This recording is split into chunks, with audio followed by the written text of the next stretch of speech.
ஒரு வியூவர் ஒரு கொஸ்டின் ஒன்று ரைஸ் பண்ணியிருக்காரு. அது சம்மந்தமாக ஆன்சர் இந்த வீடியோவில் பார்ப்போம். அதாவது ஆர்டிகல் 65 லிமிடேஷன் ஆக்ட் கீழே ஒரு சூட் ஒருத்தர் ஃபைல் பண்ணுறாரு. அந்த சூட்டை அந்த பிளைண்ட்டிஃப் ஃபைல் பண்ணும்போது அந்த டிஃபெண்டண்ட்டை வேற ஒரு சோர்ஸ் மூலமாக அட்வர்ஸ் பொசிஷன் மட்டும் அல்லாது வேற ஒரு சோர்ஸ் மூலமாக அவர் தான் இந்த ப்ராப்பர்ட்டியோட ஓனர்னு சொல்கிறாரு. ஸோ இந்த சூழ்நிலையில் அந்த லிமிட்டேஷன் எப்போ ஆரம்பிக்கும், கால வரைமுறை எப்போ ஆரம்பிக்கும் அப்படின்னு கேட்டிருக்காரு.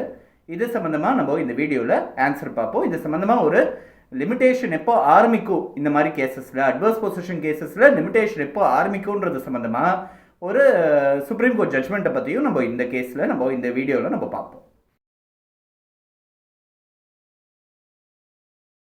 ஃபஸ்ட்டு ஆர்டிகல் 65 லிமிட்டேஷன் ஆக்ட்னா என்ன அப்படின்றத பார்ப்போம். லிமிட்டேஷன் ஆக்ட்ன்றது காலவரைமுறை சட்டம். இந்த சட்டத்தில் எந்தெந்த கேசஸை எத்தனை நாளைக்குள்ளே ஃபைல் பண்ணணும் அப்படின்றது இருக்குது. இந்த நாட்களுக்கு தாண்டி போச்சு அப்படின்னா இந்த லிமிட்டேஷன் ஆக்ட்லேயே செக்ஷன் 5ன்னு ஒன்று இருக்குது. அதாவது அந்த காலம் தாண்டி தாமதம் ஆயிடுச்சுன்னா போதுமான அளவு காரணங்களை கோர்ட் முன்னாடி சொல்லி அந்த சஃபிஷியன்ட் காஸ் அப்படின்னு சொல்லுவாங்க, அந்த காரணங்களை சொல்லி அந்த கால வரைமுறைக்குள்ளே அந்த கேஸை ஃபைல் பண்ணுறதுக்கு பண்ணாததுக்கு அந்த தாமதத்துக்கான ஒரு மன்னிப்பு கேட்டு கண்டனேஷன் ஆஃப் டிலே அப்படின்னு சொல்லுவாங்க. அந்த அப்ளிகேஷன் சேர்த்து ஃபைல் பண்ணி அந்த கேஸை ஃபைல் பண்ணணுன்றது லிமிட்டேஷன் ஆக்டில் இருக்குது. சரி, இந்த லிமிட்டேஷன் ஆக்டில் ஒரு ஷெட்யூல், ஒரு அட்டவணை இருக்குது. இந்த அட்டவணையில் என்னெல்லாம் கேசஸ் ஃபைல் பண்ணக்கூடும் அப்படின்றது ஒரு லிஸ்ட் இருக்குது. அதை ஒவ்வொரு கேசஸ்க்கும் என்னெல்லாம் எத்தனை நாள் எத்தனை வருஷத்துக்குள்ளே கேஸ் ஃபைல் பண்ணணும், எத்தனை நாளுக்குள்ளே கேஸ் ஃபைல் பண்ணணுன்றது அது இன்னொரு காலமில் இருக்குது.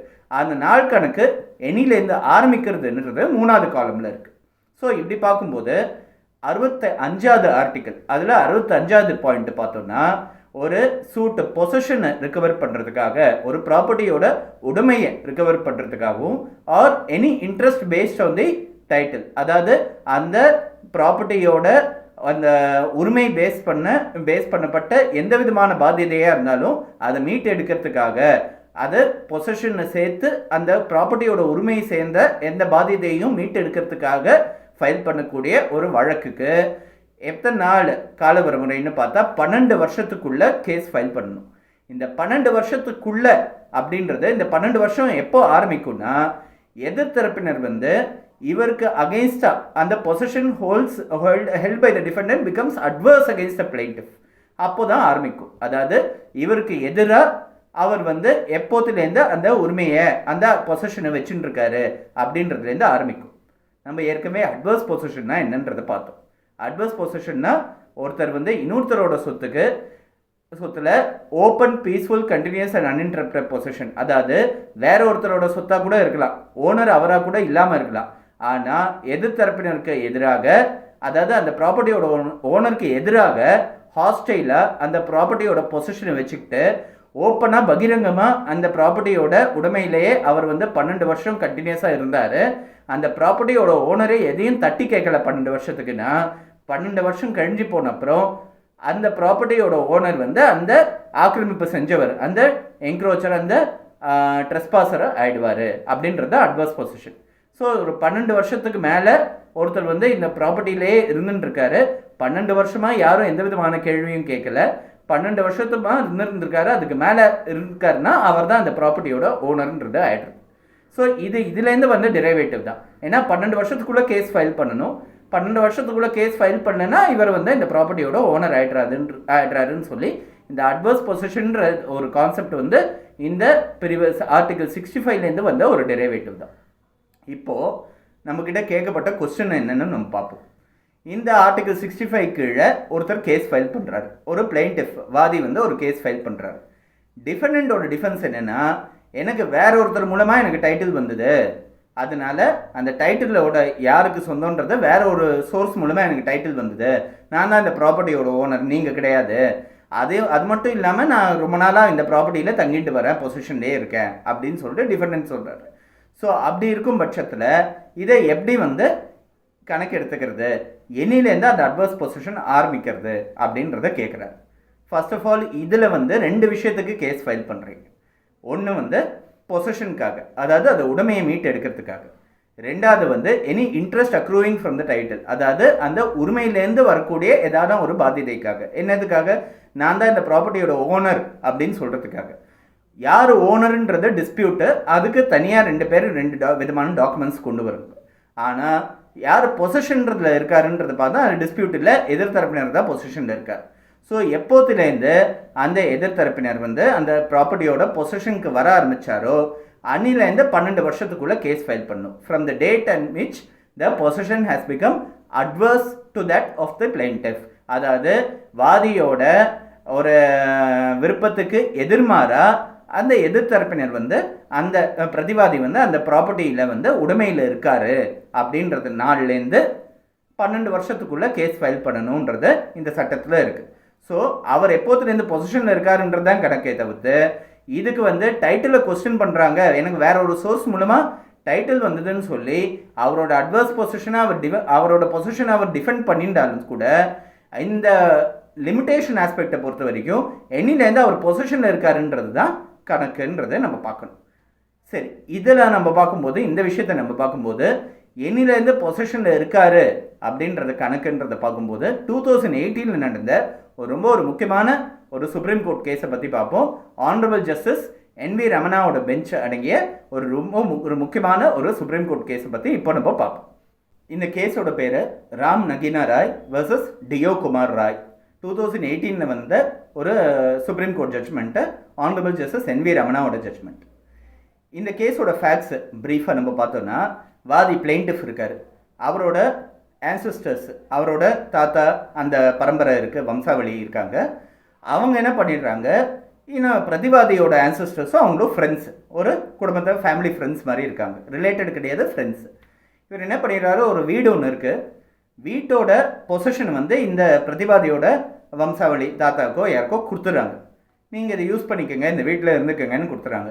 அந்த காத்தான்னு சொல்லக்கூடியது நம்ம ஊரில் பட்டாக்கு நிகரானது அப்படின்னு வச்சுப்போம். அந்த காத்தா எக்ஸ்ட்ராக்ட்லாம் வந்து இந்த வாதியோட வம்சாவளி அவரோட ஆன்சிஸ்டர்ஸோட பேரில் தான் இருக்குது. அது வந்து வீட்டோட பொசிஷன் மட்டும் இவர் பேரில் கொடுத்துட்டாங்க. வீட்டோட பொசிஷனை வந்து இவர் ரொம்ப நாளாக என்ஜாய் பண்ணிட்டு வராங்க. இவருக்கு அப்புறம் அடுத்த தலைமுறை, அவருக்கு அப்புறம் அடுத்த தலைமுறைன்னு சொல்லி ரொம்ப நாள் என்ஜாய் பண்ணிட்டு வராங்க. ஆனால் வீடோட பத்திரம் வந்து இவங்களோட பேரில் தான் இருக்குது. காத்தா எக்ஸ்ட்ராக்ட்லாம் வந்து அவங்களோட பேரில் தான் இருக்குது. ஸோ இவங்களே கொடுத்துருக்காங்க பொசிஷனை, இவங்க எதுவும் கேள்வி கேட்கல. பல நாட்கள் கழித்து இவங்க வந்து அந்த வீட்டில் பொசிஷனில் தான் இருக்கேன்னு சொல்லிட்டு 1970 வந்து ஒரு காத்தி அப்படின்னு சொல்லக்கூடிய ஒரு டாக்குமெண்ட்டை வந்து அப்ளை பண்ணி வாங்கிடுறாங்க. ஸோ இந்த டாக்குமெண்ட்டை வச்சுட்டு இருக்காங்க. அது வீட்டில் வந்து ஒரு வரி ரசீது மாதிரி, டேக்ஸ் ரெசிப்ட் மாதிரி அவர் வாங்கி வச்சுருக்காரு. ஸோ இந்த பொசிஷனில் அவர் தான் இருக்கார். ஆனால் வீடு இவங்களுக்கு தான் சொந்தம், அவங்களுக்கு தான் சொந்தம்னு இவர் மறுக்கலை. இவர் கொடுத்து தான் இந்த வீட்டில் இவர் இருக்காருன்றது இவர் மறுக்கலை.